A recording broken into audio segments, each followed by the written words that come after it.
Hello everyone, it's me Clayton. I just finished watching episode 4 of Andor.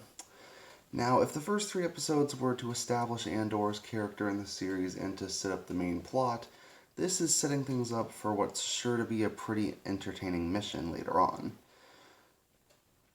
So basically, Luthen decides to take Andor over to another planet in order to have him participate in a mission to infiltrate an Imperial Garrison. But there's a problem. There's only a few rebels that are with Andor on this mission when he's under the alias of Clem, and they barely have enough resources to keep to keep everyone, properly stocked and properly fed and kept around. Plus, Andor has to learn a lot of Aldani phrases in order to get around the place. So yeah, they're adding some more lore and adding some more world building to the series. And considering how often the Star Wars series end up revisiting the same planets over and over, like Tatooine or Coruscant, it's nice that they decided to add some new locations again and actually decided to develop them a bit this time around. On top of that, Karn, the Imperial officer we followed for the first 3 episodes, and his and the remaining units that were with him are harshly punished by the Empire for their failure to capture Andor, and Karn has to go back to his mother.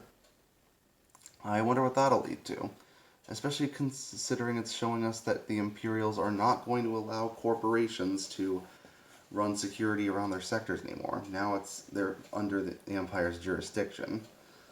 So that's unfortunate for them. It really does show the Empire's influence over every single group of people that decides to ally themselves with them. That if you don't prove yourself as useful, we're gonna cut you out of the equation. Total ruthlessness, like how they should be.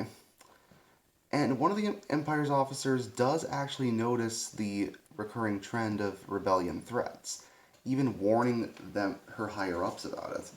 But it seems that her warnings are falling on not exactly deaf ears at the moment, but generally that they're not being taken as seriously as they should be.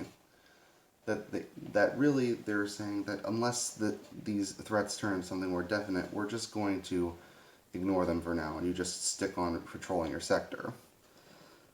Yeah, that's definitely going to bite them later down the line, but I think that does ultimately speak to one of the Empire's flaws. Like most big companies, they don't really decide to nip small problems in the bud.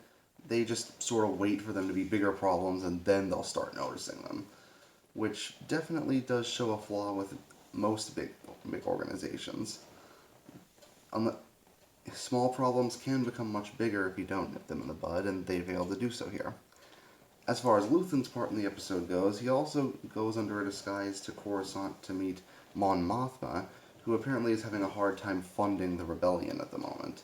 And considering that Mon Mothma was shown throughout the series, it's nice to know more about what her role in the rebellion is. Since as a kid, when I saw the first Star Wars movies, I was kind of wondering what her role in the rebellion even was, and even in Rogue One, I was sort of still unaware of what it was.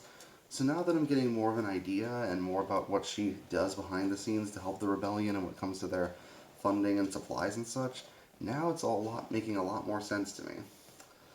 So yeah, not a lot of action in this episode, a lot of things being set up, but a lot of those things are interesting to watch. And it's probably has some of the most deliberately paced, but also most thoughtful writing that the series has had in a while. So, will the next episode deliver some more rebellion action? We'll have to see. But until then, see you later.